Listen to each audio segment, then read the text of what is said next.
오늘 우리에게 주시는 하나님의 말씀을 보겠습니다. 오늘 우리에게 주시는 하나님의 말씀은 요한계시록 22장 1절부터 5절까지입니다. 제가 먼저 1절을 봉독하겠습니다. 또 그가 수정같이 맑은 생명수의 강을 내게 보이니 하나님과 및 어린 양의 보좌로부터 나와서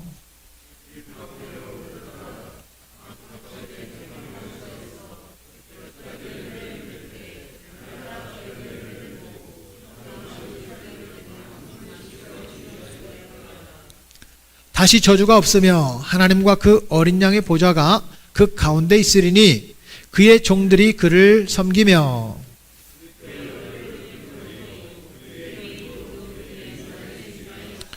함께요. 다시 밤이 없겠고 등불과 햇빛이 쓸데없으니 이는 주 하나님이 그들에게 빛이심이라. 그들이 세세토록 왕노릇 하리로다. 아멘. 오늘 말씀의 제목은 죽은 후 일어날 일에 대한 두려움입니다. 저를 따라서 한번 말씀을 읽어주시기 바랍니다. 죽은 후 일어날 일에 대한 두려움. 옆 사람 살짝 한번 보실래요? 죽을 것 같아요? 안 죽을 것 같아요? 안 죽을 사람이 어디 있겠습니까? 어젯밤 이태원에서 정말 비극적인 아픈 소식들이 전 국민을 놀라게 했습니다. 저는 오늘 아침에 일어나서 그 소식을 접하게 되었는데 제가 아침에 나올 때까지만 해도 149명의 젊은이들이 세상을 떠났습니다. 그들이 특별히 더 많은 죄를 졌기 때문에 우리보다 먼저 세상을 떠난 것은 아닐 것입니다. 그런데 그들이 실내에서 사고가 난 것도 아니고 그냥 길거리에서 사람이 너무 많아서 압살을 했다는 거예요. 그런데 그 가운데도 응급 처치를 통해서 심폐소생술을 해서 아마 살아나는 사람이 있지 않을까요?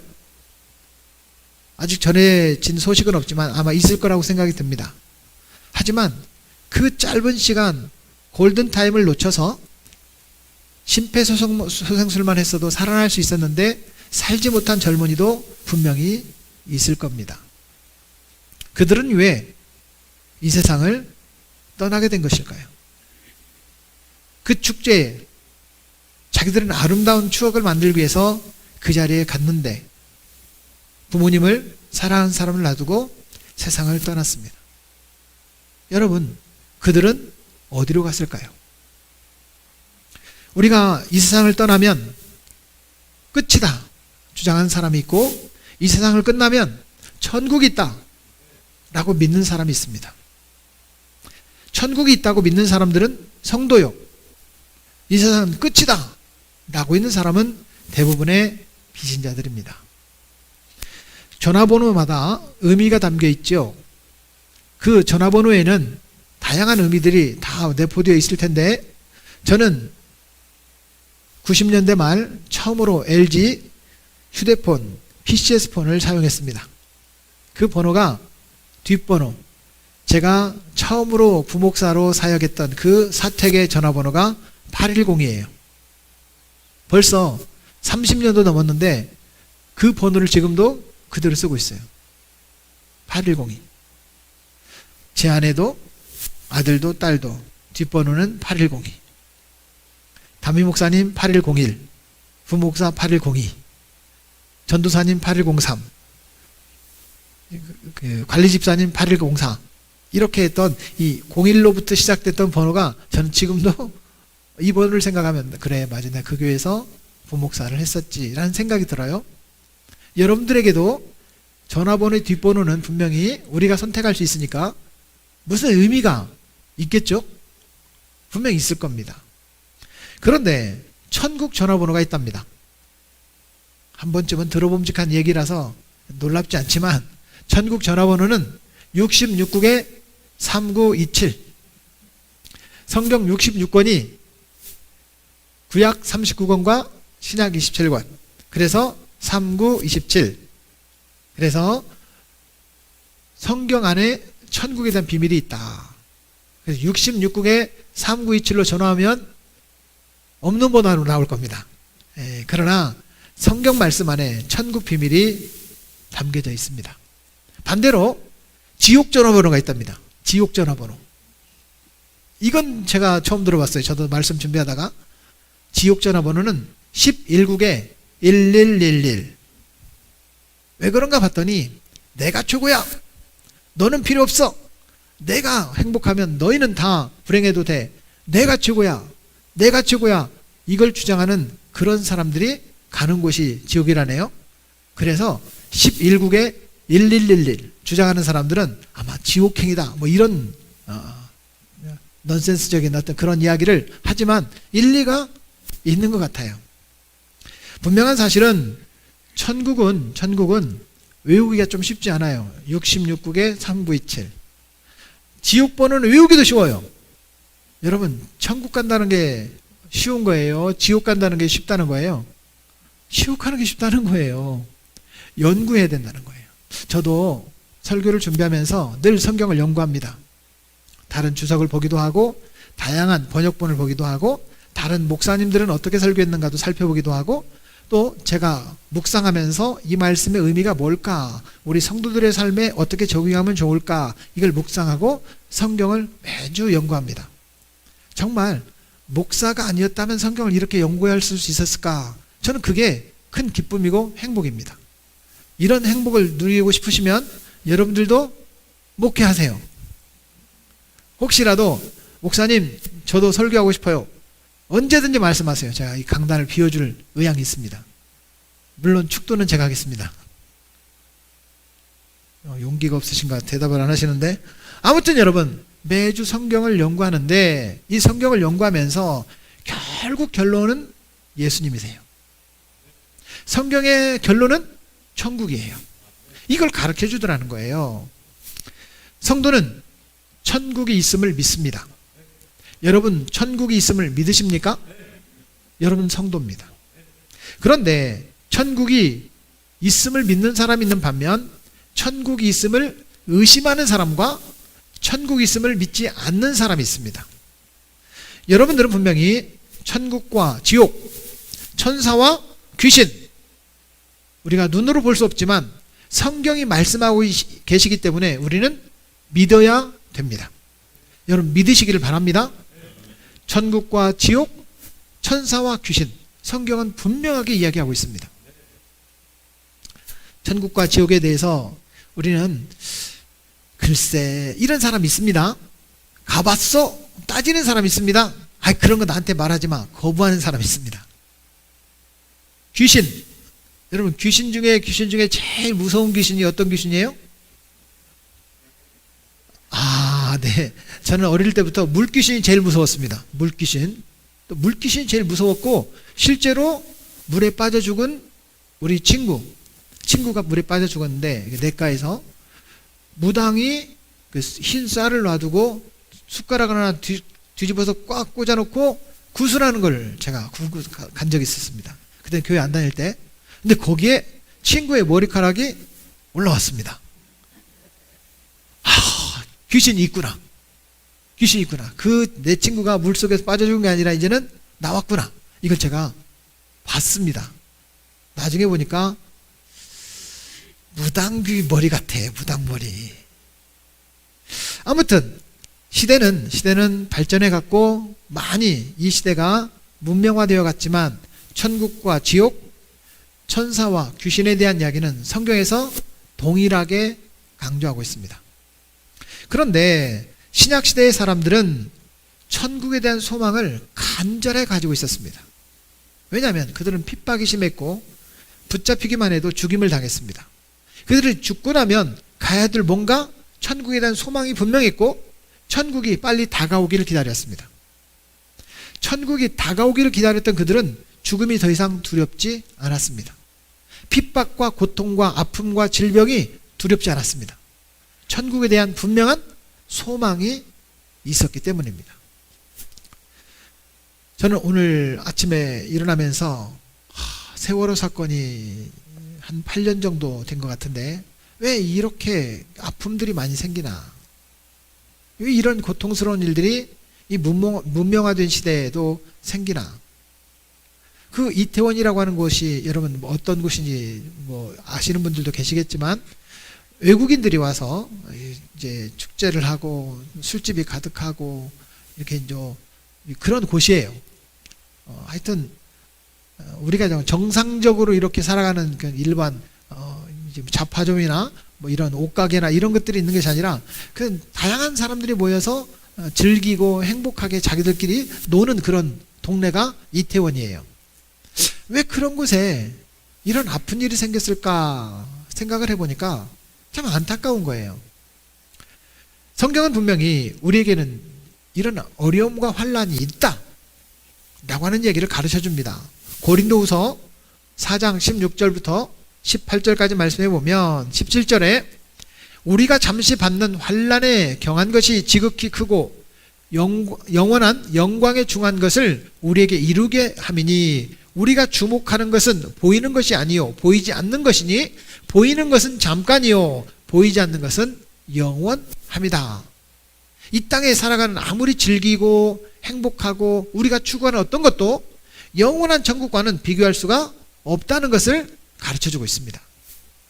사랑하는 여러분, 분명한 것은 기독교인들이 초대교회 이제 1세기, 그러니까 예수님이 십자가에 죽으신 시기를 AD 33년이라고 하면 그때부터 약 300년까지 이런 시기를 초대교회라고 한다고 할 때 이 초대교회 시절의 사람들은 엄청난 핍박을 받았습니다. 기독교를 사교로 생각했고 식인종으로 생각했습니다. 기독교인들은 잡아 죽여도 된다고 생각을 했습니다. 황제를 거부하고 자기들이 알지도 못하는 신을 섬기는 존재로 생각했습니다. 그래서 기독교인들은 붙잡히기만 하면 다 죽임을 당했습니다. 심지어 땅속에 들어가서 그들은 신앙생활을 지켰고 끝까지 속에서 태어나서 땅속에서 자라서 땅속에서 죽임을 당하고 땅속에서 장례를 치르는 그런 일들이 생겼습니다. 그럼에도 불구하고 그들은 믿음을 지켰습니다. 왜? 천국에 대한 소망이 있었기 때문입니다. 환난을 생각하지 않았고 핍박을 생각하지 않았고 고난을 생각하는 것이 아니라 더 나은 천국을 소망했기 때문입니다. 여러분, 우리 사랑하는 성도들도 오늘보다 내일이 더 나아지기를 축복합니다. 올해보다 내년이 훨씬 좋아지기를 축복합니다. 세상은 지금 내년과 내후년이 가장 경제적으로 힘들 거라고 예측을 하고 우리를 힘들게 합니다. 그런데 그럼에도 불구하고 여러분들의 삶은 더 나아지는 소망을 갖기를 바랍니다. 소망이라도 있어야죠. 실제는 어떨지 몰라도 소망이 없다면 우리는 좌절할 수밖에 없습니다. 소망을 가지고 살아가기를 축복합니다. 여러분, 하나님은 살아계십니다. 살아계신 하나님은 우리를 고난 가운데 내버려 두지 않는다는 거예요. 초대교회 성도들은 그 고난 가운데도 무엇을 바라봤다? 천국을 바라봤다. 천국을 바라본 거예요. 그렇기 때문에 그 고난을 이길 수 있었습니다. 우리는 많은 사람들이 천국을 소망하는 마음이 없어지고 있답니다. 왜냐하면 지금 살아가는 세상이 너무나 재밌는데 천국 가면 보통 저도 그렇게 생각하지만 우리 보통 사람들이 어떻게 생각하냐면 천국 가면 영원히 예배만 드리는 것으로 생각해요. 그래서 그 천국은 아침에 일어나면서부터 저녁까지 맨날 예배만 드리고 또 예배만 드리고 막 찬양하고 그럴 곳이라고 생각해요. 이게 재미가 없다는 거예요. 세상은 얼마나 재밌어요. 그쵸? 뭐 단풍놀이도 가고 해수욕장도 가고 놀러도 가고 게임도 가고 뭐 레크레이션도 하고 요즘에 스마트폰만 있어도 영화도 다 보고 얼마나 재밌어요. 천국에 스마트폰 있을까요? 글쎄 없을 수도 있는데 이거 스마트폰 중독에 빠진 사람들 큰일 났네. 천국에 안 가고 싶은 생각이 사람들 마음속에 있다는 거예요. 왜요? 재미없을 곳이라는 생각이 있기 때문입니다. 그러나 우리의 생각과는 다릅니다. 저는 오늘 사단의 거짓말을 여러분들에게 소개하려고 합니다. 사단은 거짓말쟁이입니다. 그 사탄은 우리에게 천국이 있다 없다 그러면 천국을 확신하고 있는 사람은 더 센 믿음을 가지고 천국을 소망합니다. 그러니까 사람들에게 어떤 마음을 심어주냐면 천국은 별로 재미없어. 이런 마음을 자꾸 심어준다는 거예요. 야야, 천국 가지 마. 천국 가봤자 재미가 없어. 천국이 없다라고 말하는 것이 아니라 천국은 있어도 지금보다 재미가 없다는 거예요. 황금집으로 만들어졌다는 거예요. 황금이 많은 사람들은 의미가 없는 거예요. 천국 안 가도 되겠구나. 그런 마음을 심어주는 것이 사단의 거짓말입니다. 사랑하는 여러분, 성경은 천국을 전체 설명해 주진 않습니다. 모조리 설명해 주진 않습니다. 그런데 천국은 이런 곳이라고 바르게 설명하고 있습니다. 그러므로 성경을 읽다 보면, 성경 말씀을 듣다 보면, 성경 말씀을 묵상하다 보면, 아, 내가 천국을 살고 있구나. 천국을 가야 되겠구나. 천국을 소망하는 믿음이 생긴다는 거예요. 사단은 자꾸 성경을 읽지 못하게 합니다. 성경을 멀리하게 만듭니다. 사람을 분주하게 만들어서 성경을 거부하게 만듭니다. 그런데 성경이 천국에 대해서 이야기하고 있는데 오늘 요한계시록은 묵시록이라고 합니다. 묵시록이라는 말은 비밀이 숨겨져 있다라는 뜻이에요. 이 비밀이 숨겨져 있다는 것은 로마가 극심한 박해를 할 때 우리가 기독교인이라는 것을 드러내고 편지를 쓰다 보면 기독교인이 금방 발각이 되잖아요. 그래서 의미를 숨겨서 기록하게 된 거예요. 물고기를 그립니다. 물고기를 그리면 이게 기독교인이라는 증거예요. 여러분, 십자가를 그리면 다 이게 예수 믿는 사람이라는 게 드러나잖아요. 그래서 십자가를 약간 바꿔가지고 동그라미 해가지고 십자가를 약간 모형을 바꿔서 표시를 하는 거예요. 완전수 7, 사탄의 숫자 6, 하나님 숫자 10, 죽음의 숫자 4, 이런 숫자를 가지고 의미를 숨겨놨다. 그래서 리빌레이션, 숨겨놨다, 그런 뜻이에요. 숨겨져 있는 묵시록, 거기에 천국에 대한 분명한 이야기가 우리에게 소개되어 있다는 거예요. 오늘 저와 여러분들이 천국에 대한 이야기를 한번 이야기 나눠보려고 합니다. 초대교회에 7개 교회가 있었습니다. 요한계시록 1장 11절 말씀에 보면 이 숨겨진 묵시록, 이 편지를 7개 교회에 보내라, 이렇게 얘기합니다. 하나님께서 요한에게 이 가르쳐준 숨은 이 이야기를 7개 교회에 보내어서 서로 읽게 하고 천국 소망을 갖게 하라는 거예요. 보통 편지를 쓸 때 한 사람에게 쓰거나 그 교회에 쓸 수 있잖아요. 근데 그때 당시에는 편지를 돌아가면서 읽어라, 이런 편지를 회람서신, 이렇게 말합니다. 한번 따라해 보실래요? 회람서신, 돌려가면서 읽어라, 이런 말이에요. 이 요한계시록을 써서 7개 교회가 함께 읽고 지금 아무리 힘들고 어려워도 천국 소망으로 살기를 바란다. 그러면 천국은 어떤 곳인데, 여러분 이런 궁금한 점이 있지 않습니까? 천국은 어떤 곳인데 라고 하는 것을 우리에게 가르쳐주고 있는 것입니다. 천국은 하나님께서 우리에게 이런 은혜를 주시는 곳입니다. 첫째, 천국은 완전한 관계를 즐기는 곳이다. 따라하겠습니다. 천국은 완전한 관계를 즐기는 곳이다. 오늘 4절 말씀에 보면 그의 얼굴을 볼 터이요 그의 이름도 그들의 이마에 있으리라. 여러분, 우리가 사람이 살다 보면 좀 친한 사람도 있고 좀 덜 친한 사람도 있고 친해지고 싶은 사람도 있고 지금은 친한데 좀 더 멀어지고 싶은 사람도 있고 다 있죠. 내 마음에 드는 사람도 있고 마음에 안 드는 사람도 있죠. 옆 사람 봐요. 마음에 들어요? 마음에 들어요? 마음에 들어요? 아, 이 천국을 경험하는 거예요, 여러분들이. 마음에 안 들어요? 빨리 천국 가야 돼요. 그런데 완전한 관계라는 게 이 세상에서는 힘들어요. 왜냐? 사람들은 자기중심적으로 살 수밖에 없고 팔이 안으로 굽을 수밖에 없어요. 다른 사람과의 관계 속에서 내 중심으로 해석할 수밖에 없어요. 다른 사람을 먼저 생각하기보다 나를 먼저 생각하게 돼 있어요. 내 발등에 불이 떨어지고 다른 사람의 발등에 불 떨어지면 어떤 불부터 꺼요? 내 발등에 불부터 꺼요. 이게 이제 인지상정이에요. 보통 사람들이 가지고 있는 마음이에요. 그렇기 때문에 완전한 관계라고 하는 것은 결국에는 내가 행복해야 되고 저 사람 때문에 내가 이익을 봐야 되고 결국에는 나 중심의 삶을 살 수밖에 없어요. 이 세상의 삶은 그래요. 그러면 나 때문에 저 사람은 손해를 봐야 되고 나 때문에 저 사람은 덜 행복하게 돼요. 그런데 천국은 그렇지 않다는 거예요. 나 때문에 너도 행복하고 너 때문에 나도 행복한 거예요. 우리 모두가 주 안에서 행복한 거예요. 그런 삶을 사는 곳이 천국이라는 거예요. 저 사람도 좋지만 그 사람도 좋은 거예요. 우리는 천국 가면 모든 사람이 완전한 관계가 된다는 거예요. 지난 한 주간도 여러분 열심히 사셨죠? 하나님 보시기에 정말 완벽한 완전한 삶을 사셨습니까? 하나님 보시기에 조금 죄송하고 좀 부족한 삶을 살지 않으셨습니까? 하나님과 우리의 관계가 완전히 회복된다는 거예요. 천국의 삶은 그렇습니다. 이 세상에서는 하나님 제가 죄송해요.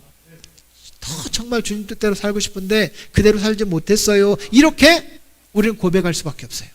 그러나 천국은 너무나도 완전한 곳이고 완벽한 곳이에요.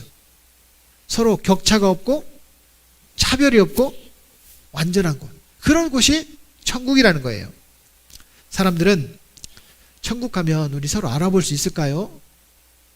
그 사람이 나 알아보면 안 되는데 그런 생각을 가지곤 합니다. 그러나 천국은 그런 곳이 아닙니다. 변화산에 예수님은 완벽하게 변했어요. 제자들마저도 그 예수님을 보고 못 알아볼 정도로 변했어요.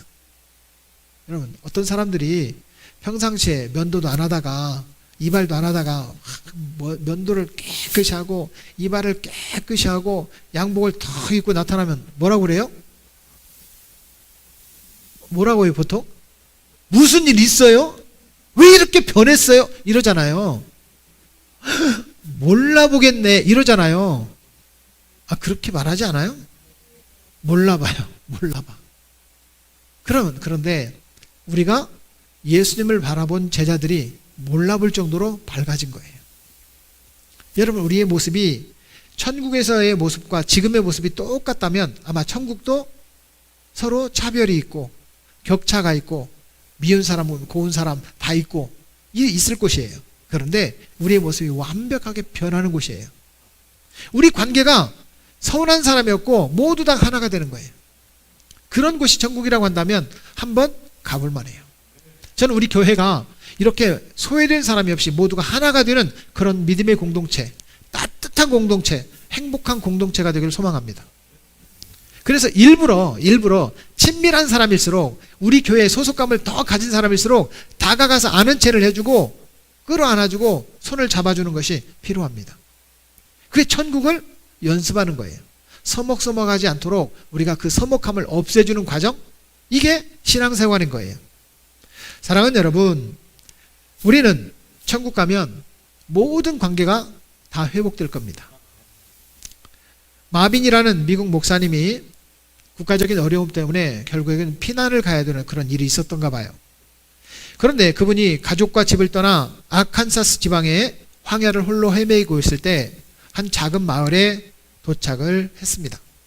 너무나도 외롭고 하나님의 종으로 살아가는 것이 이렇게 힘든가? 라고 하는 그런 자괴감이 생기고 외로운 마음이 생겼어요. 그 마을에 들어섰을 때 한 집에서 찬송 소리가 들렸어요. 그 찬송 소리를 따라서 그 목사님이 따라가게 됐어요. 그런데 그 집에서 들려오는 찬송 소리가 너무 아름다워서 그 집에 노크를 했습니다. 그 집에 노크를 했더니 남편은 죽고 정말 가난하게 사는 한 과부가 아이들과 함께 찬송하는 예배드리는 모습을 발견할 수 있었습니다.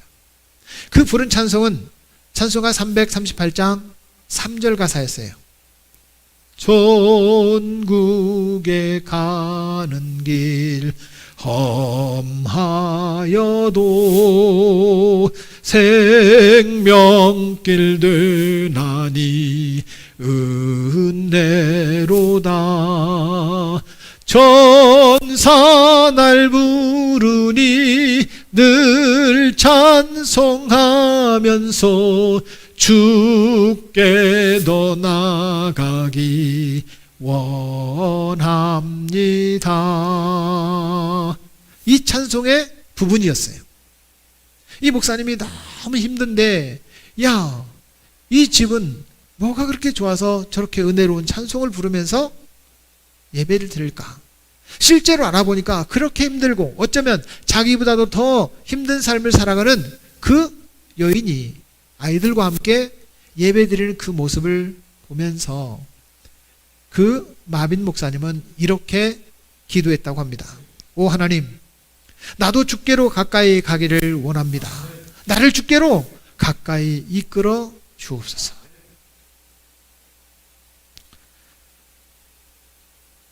며칠 전에 제 아내가 저한테 그런 말을 했어요. 여보, 우리 부부가 지금 천국 가면 문제가 다 해결될까요? 그 얘기를 하는 거예요. 제 마음속에 좀 마음이 아팠어요. 그런데 은근히 제 마음속에 여보, 나는 할 일이 좀 더 많이 남았어. 그런 생각이 드는 거예요.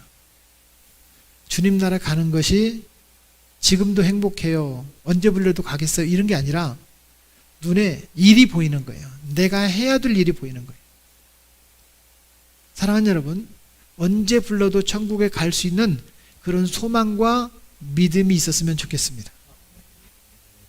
일이 보이는 것이 아니라 주님이 보이고 천국이 보이기를 축복합니다. 이 마빈 목사님은 그래서 그 경험을 하고 난 뒤에 이렇게 고백했습니다. 세상의 소망이 끊어진 것 같은 지독한 가난함 속에서도 주와 함께 사는 한 여인의 부른 찬송은 수만 명의 설교자보다 더 분명하게 나의 심령을 올려주었다 라고 고백했어요. 사랑하는 여러분, 우린 천국 가면 가족들, 친척들, 친구들, 지인들을 만날 겁니다. 모르는 사람을 만날 겁니다. 그러나 천국에 가면 모세를 만날 것이고 아브라함을 만날 것이고 야곱과 요셉과 다윗과 솔로몬과 베드로와 바울 같은 분들을 만나게 될 것입니다. 분명한 사실은 천국에 서로 알아보면 안 되는데 이런 걱정할 필요가 없다는 거예요. 우리는 변화된 모습으로 천국에서 영원히 살 것이기 때문입니다. 지금 불완전한 모습, 내 생긴 대로 모습이 아니라 하나님 닮은 모습, 본래 하나님의 형상을 회복하고 그 형상대로 우리가 서로 하나가 되는 아름다운 그런 관계를 이루면서 살 것입니다. 얼마 전에도 저는 이런 질문을 받았습니다. 아니, 아담과 하와가 아기를 낳잖아요. 아기를 낳는데 가인과 아벨을 죽였잖아요, 형이. 그런데 하나님께서 아들을 또 하나 주셨다네. 셋을 낳는데 이러다 보면 그 가족들이 다 가족이잖아요. 근데 성경에 이런 말씀 있잖아요. 내가 다른 데로 가면 다른 사람이 나를 죽일 거다. 그럼 라멕의 얘기가 있잖아요. 그럼 다른 사람이 거기 살았다는 얘기예요? 아니면 끼리끼리 형제간에 결혼했다는 얘기예요? 이런 질문을 하는 거예요. 전 그 질문을 받고 제가 이런 생각이 들었어요. 나도 몰라. 왜 나한테 물어? 성경이 없잖아요. 성경에 있는 것도 알기 바쁜데, 성경에 있는 것도 믿기 힘든데, 믿어야 되는데 성경에 없는 것을 굳이 연구해가지고 믿으려고 하는 그런 사람들이 있더라는 거예요. 사랑하는 여러분, 성경에 있는 것부터 믿읍시다. 성경에 우리의 불완전한 관계가 하나님과의 관계, 사람들과의 관계, 우리 믿음의 선배들과의 관계가 회복될 거라는 거예요. 완전한 관계가 될 거라고 말씀하십니다. 혹 이 세상에 살아가는 사람들 가운데 힘들고 어려운 관계가 있습니까? 걱정하지 마십시오. 그대로 살라는 뜻이 아닙니다. 그러나 불완전한 관계 가운데 있는 사람들과 믿음으로 살아갈 때 우리는 천국에서 완전한 관계가 된다면 이 땅에서 안 되더라도 천국을 소망하면서 살아가는 삶이 되어야 된다. 이것을 지금 요한계시록은 우리에게 가르쳐주고 있는 거예요. 두 번째, 우리는 새로운 성장을 경험하게 될 것입니다. 따라하겠습니다. 새로운 성장. 오늘 본문의 1절과 2절 말씀에 보면 생명수의 강, 생명나무가 있다. 생명나무라는 이야기를 합니다. 사람은 이 세상에 70년, 80년을 삽니다. 요즘에 이 평균 수명이 늘어났어도 90세를 삽니다. 90을 넘으면 언제 하나님 불러가실지 몰라요. 아무리 의학이 발달한다고 하더라도 90세를 전후해서 대부분 천국을 가시게 됩니다. 그런데 우리가 이 세상에 80을 살고 90을 산다고 해도 그것이 유한하고 완전하지 않다는 뜻이에요.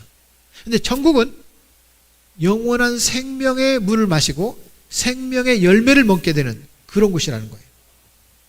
그럼 우리가 이 세상에 불완전한 생명이 영원할 수 있다는 거예요. 생명나무의 열매를 먹고 생명수를 마시면서 우리는 영원할 수 있어요. 다시 말하면 불완전한 지식, 불완전한 건강, 불완전한 모습들이 완전히 회복된다는 거예요. 사도 요한은 천국에서 천사의 인도를 받으며 많은 것들을 보고 배웠습니다. 아하, 천국은 이런 곳이구나. 이걸 배웠어요. 우리가 이해하지 못하는 질문들이 있습니다. 어젯밤 149명의 그 청년들은 무슨 죄가 있어서 저런 사고로 세상을 떠났을까? 우리는 아직 그 의미를 모릅니다. 하나님 왜 그때 제가 고통당하도록 허락하셨습니까? 우리는 그 의미를 몰랐어요.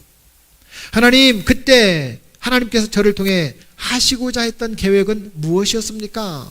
우리는 그 의미를 잘 모릅니다. 그런데 천국 가면 우리가 그 답을 알 수 있습니다. 하나님께서 그 택하신 것에 대해서 설명을 해 주실 것이기 때문입니다.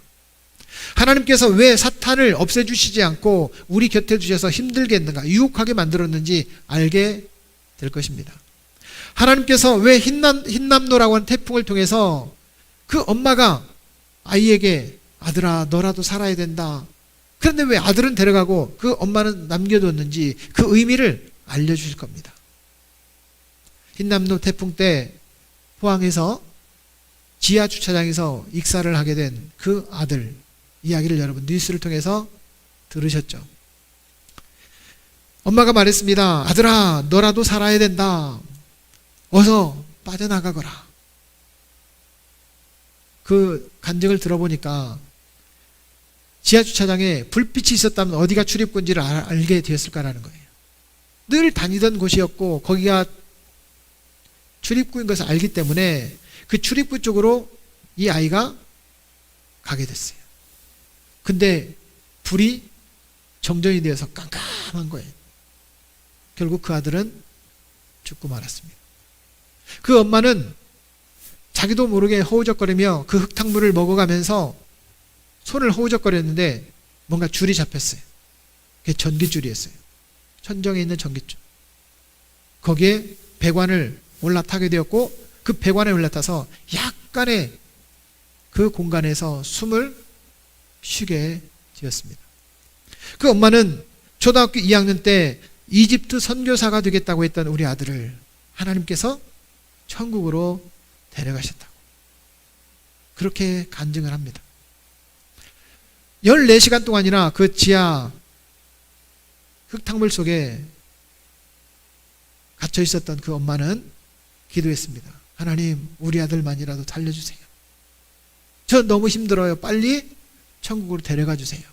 라고 기도했다고 합니다. 그런데 뉴스를 통해서 알려진 것처럼 연세 드신 연로하신 부부가 그 자리에서 사망을 하게 됐습니다. 그 부부 얘기를 하는 거예요. 그 부부가 손을 꼭 잡고 엉엉 울더라는 거예요. 자기는 우리 아들 천국 가게 해달라고 지금까지 자기가 지었던 죄악들이 생각나서 다 회개하고 자기가 기도해야 될 사람들, 가족들이 아직도 예수님을 안 믿어서 가족들을 위해서 막 기도하고 나를 빨리 천국에 데려가 달라고 기도하는데 펑펑 울고 있는 그 노 부부의 모습을 보면서 너무 아팠다는 거예요. 하나님 저들도 구원받을 수 있으면 좋겠어요 라고 중보기도를 했대요. 그 시간이 14시간이었어요. 그런데 알고 보니까 14시간이라는 시간이 그렇게 많이 지나갔는지 몰랐대요. 자기는 한 2-3시간 지난 줄 알았다는 거예요. 그 14시간을 기도하고 있었던 거예요. 그리고 그분은 간증합니다. 우리 아들을 천국으로 데려가신 하나님은 나에게 뚜렷한 음성을 들려주셨다는 거예요. 왜 우리 아들은 데려가고 나를 살려주셨습니까? 네가 할 일이 아직도 남아있다. 그렇다면 우리 생각은 이런 생각입니다. 하나님, 그럼 중학교 2학년짜리가 할 일이 많지 그 엄마가 할 일이 많겠습니까? 라고 생각할 수 있지만 우리 생각과는 다른 하나님의 또 다른 계획이 있더라는 거예요. 그리고 그러면 증거를 보여주십시오. 우리 아들이 천국에 있다는 증거를 보여주십시오 라고 기도했을 때 병원에서 누워서 치료를 받는 가운데 하나님께서 뚜렷한 환상을 보여주시면서 환하게 웃고 있는 그 아들의 모습을 봤어요.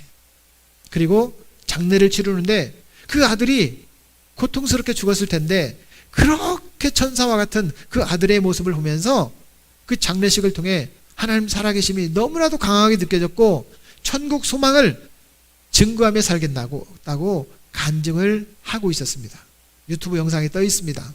혹여라도 여러분들도 한번 보실 수 있으면 좋겠습니다. 그분 집사님 이름이 김은숙 집사님이에요. 다니엘 기도회 출정식에 간증자로 나와서 간증을 했어요. 이제 이번 화요일부터 다니엘 기도회가 시작되잖아요. 사랑하는 여러분, 천국은 있습니다. 우리가 알지 못하는 지식들, 의심했던 지식들, 천국 가면 아이고 내가 왜 의심했을까 후회할 겁니다. 후회하는 신앙생활이 아니라 완벽하게 깨닫고 완벽하게 알게 될 수 있는, 우리 더 이상 성장할 필요가 없을 정도로 성장할 수 있는 그곳을 소망하면서 살기를 바랍니다. 세상은 공부를 하면 할수록 나보다 더 많이 아는 사람이 많아요. 기술을 익히면 익힐수록 나보다 더 전문가가 많아요. 내가 최고인 줄 알았더니 더 최고가 많아요. 그런데 천국은 비교 대상이 아니에요. 너도 나도 1등, 2등이 없어요. 다 1등이에요. 여러분, 그런 완벽하게 성장할 수 있는 곳이 천국이랍니다. 성경 공부할 필요가 없어요. 다 알게 되는데, 눈에 보게 되는데, 본 걸, 여러분 이 꽃이 무슨 색깔이에요? 어떻게 알아요? 보니까 알죠. 보니까. 우리는 천국 가면 다 알게 돼 있다는 거예요. 완벽한 성장이 이루어지는 곳, 그런 곳이 천국이라면 우린 천국을 사모합니다. 여러분 묻겠습니다. 천국 가면 일을 할까요? 안 할까요? 저도 그렇게 생각했어요. 그런데 오늘 3절 말씀에 보면 그의 종들이 그를 섬기며 뭔가 일이 있다는 거잖아요. 섬기며. 여러분, 우리가 이 세상에서 일 때문에 지친 사람들은 천국에 일이 없을 거라고 생각을 한답니다. 그냥 냉커피를 마시면서 이게 반바지에 이렇게 다리를 딱 늘어뜨리고 마시면서 텔레비전 리모컨으로 딱 켜면서 말만 하면 딱 그 간식도 갖다 주고 사과도 갖다 주고 배도 갖다 주고 때를 따라서 음식도 제대로 챙겨주는 그냥 가만히 있는 곳, 이런 곳으로 생각을 한다는 거예요. 그런데 일을 진짜 안 하면, 잠만 자면 행복할까요? 전혀 그렇지 않습니다.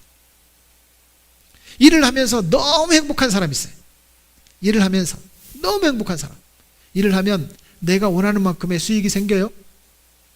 일을 하면 내가 뭔가를 섬겼다는 것에 기쁨이 생겨요.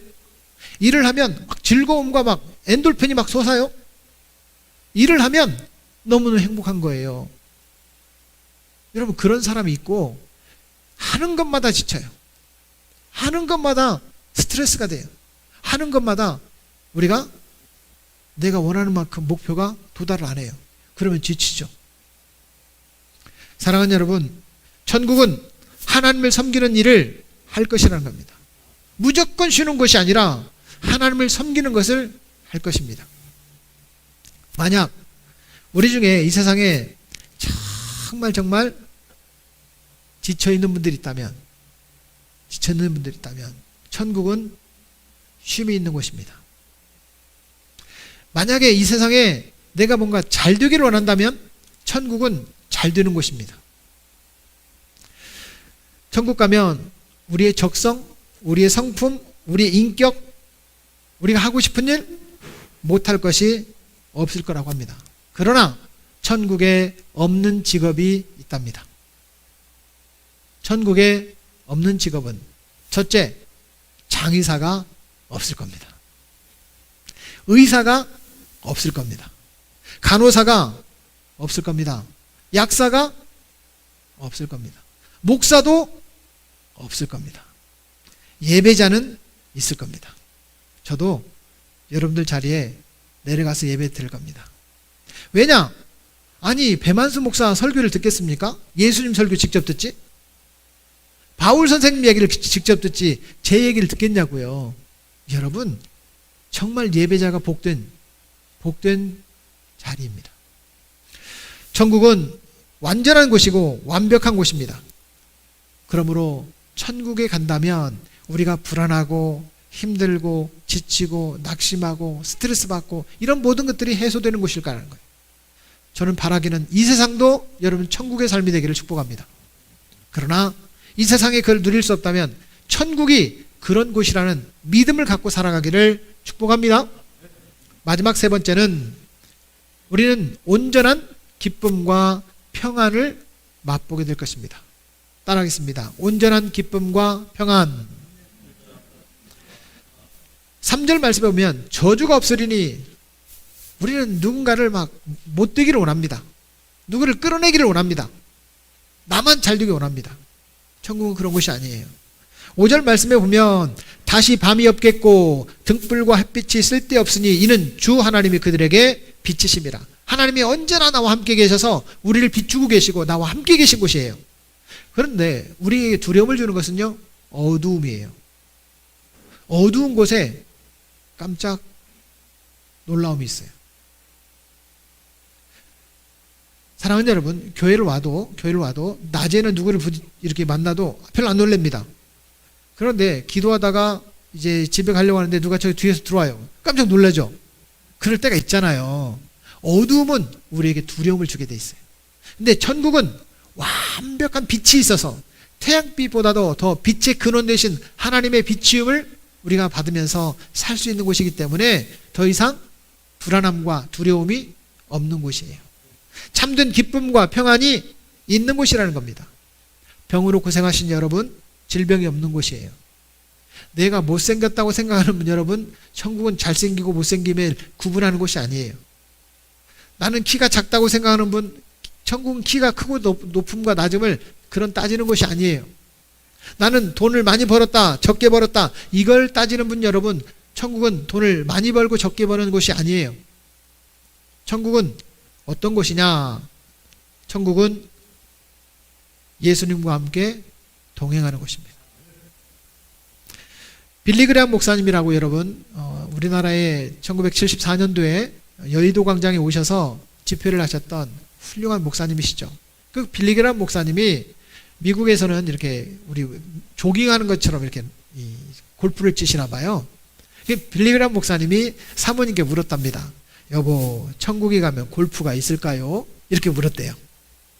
그랬더니 룻이라고 하는 그 사모님 이름은 룻인데, 룻이라는 사모님이 이렇게 대답을 했답니다. 그 대답이 참 마음에 들어요. 당신이 그것을 즐겁게 생각한다면 천국에 반드시 있을 거예요. 이렇게 대답을 하셨대요. 여러분 뭘 좋아해요? 그 좋아하는 거 진짜 하고 싶어요? 천국에 있을 거예요. 걱정하지 마세요. 저는 아들하고 초등학교 때 스타크래프트라는 게임을 하면서 아들 이겨먹는 재미가 아주 쏠쏠했어요. 막 열심히 연습하는 거예요. 아들 이겨먹으려고.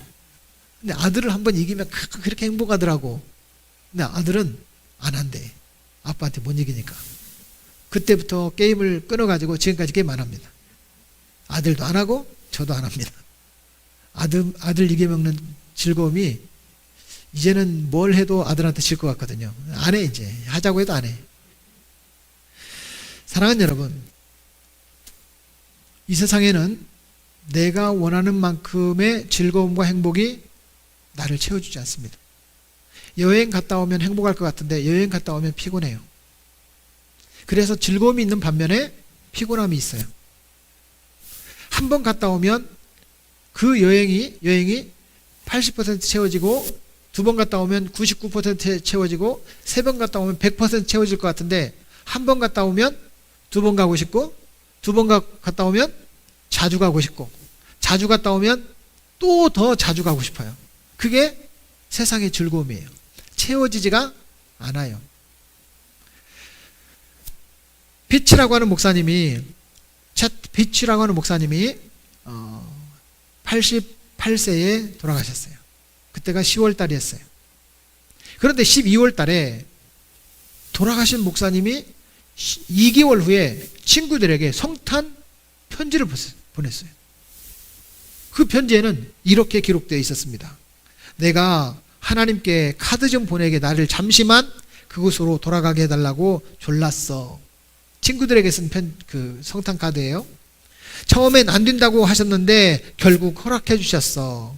천국은 말로 표현할 수 없는 좋은 곳이다. 너희들도 하나님 잘 섬기다가 나랑 같이 만나자. 너희들 중 몇은 아마 곧 이곳으로 오게 될 거야. 즐거운 성탄절 보내라. 너의 친구 챗 피치. 이렇게 써놨어요. 친구들이 깜짝 놀란 거예요.